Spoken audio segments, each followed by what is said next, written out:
4 साल हो चुके थे बेटे को अपना घर छोड़कर विदेश में बसे हुए। इन 4 सालों में बूढ़ी माँ और ज़्यादा बूढ़ी हो गई थी। 75 वर्ष की उम्र में रुक्मणी देवी की याददाश्त काफ़ी कमज़ोर होती जा रही थी।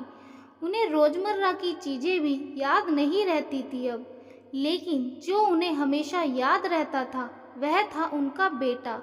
दिन हो या रात, एक पल भी ऐसा ना होता जब उन्हें अपने बेटे की याद ना आती। और दूसरी तरफ बेटा था जो साल भर में एक आध बार अपनी माँ को फ़ोन कर लिया करता और 1-2 मिनट से ज़्यादा बातें भी ना किया करता। फिर भी यह बूढ़ी माँ टकटकी लगाए अपने बेटे का इंतज़ार करती रहती। एक दिन बेटे का विदेश से फ़ोन आया। हेलो हेलो, सुन रही हो ना माँ? शशांक बोल रहा हूँ, तुम्हारा बेटा। कैसी हो माँ? मैं ठीक हूँ बेटा। तुम, बहू और मेरा पोता कैसा है? माँ ने पूछा। सब अच्छे हैं माँ। मैं अगले हफ्ते गांव आ रहा हूँ माँ, तुम्हें लेने। अब हम सब साथ में ही लंदन में रहेंगे माँ। तुम्हारी बहू कह रही थी माँ को यहाँ पर लेकर आओ, बेचारी अकेली वहाँ परेशान होती होगी। बेटे की बातें सुनकर माँ की बूढ़ी सूखी आंखें आंसुओं से भीग गई। उसके कमज़ोर शरीर के नस नस में खुशी की लहर दौड़ गई। बेटे और बहू का अपने प्रति प्रेम देखकर माँ का मन खुशी से भर आया। बेटे ने आगे कहा, माँ तैयार रहना, मेरी ज़्यादा दिन छुट्टियाँ नहीं हैं माँ।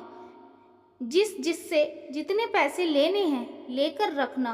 तब तक मैं प्रॉपर्टी डीलर से बात कर लेता हूँ घर के लिए। घर के लिए? माँ ने पूछा। हाँ माँ, गांव का घर हमें बेच देना पड़ेगा। अब हम साथ में ही रहने वाले हैं, तो वहाँ पर घर रखने का कोई मतलब नहीं है माँ। बेटे ने कहा। बुढ़ापे की वजह से ठीक से चलने में अक्षम माँ ने पूरे मोहल्ले में घूम घूम कर अपनी इस खुशखबरी को सबको सुनाया। सभी को खुशी हुई। सबको लगा माँ जी के आखिरी दिन अपने परिवार के साथ खुशी से बीत जाएंगे। घर वापस आकर माँ ने अपने घर के कोने कोने को ऐसे देखा जैसे वह अपने दूसरे बेटे को देख रही हो। देखे भी क्यों ना, उस घर को अपने बेटे से कम थोड़ी ही समझा था। अपने पति के साथ 42 साल यहीं तो बिताए थे, लेकिन अब मजबूर थी बुढ़ापे के आखिरी साल बेटे और बहू के साथ बिताना चाहती थी। दिल पर पत्थर रखकर घर बेचने के लिए माँ तैयार हो गई। आनन फानन में बेटे ने घर को आधे दामों में बेच दिया। माँ ने ज़्यादा नहीं, लेकिन जिन चीज़ों से दिल लगा था उन चीज़ों को समेटा और बेटे के साथ टैक्सी में बैठकर एयरपोर्ट के लिए चली गई। एयरपोर्ट पर आकर बेटे ने माँ से कहा, माँ तुम यहाँ बेंच पर बैठो, मैं सामान और बोर्डिंग पास की जांच करा कर आता हूँ। वहाँ वक्त लगता है और खड़ा रहना पड़ता है, तुम्हें तकलीफ होगी, तुम यहीं आराम करो। मैं यूँ गया और यूँ आया।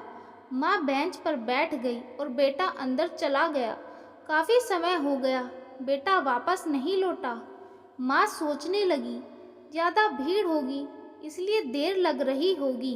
अंधेरा होने को आया, अब तो लोगों की चहलकदमी भी कम होने लगी थी। माँ को अब चिंता होने लगी।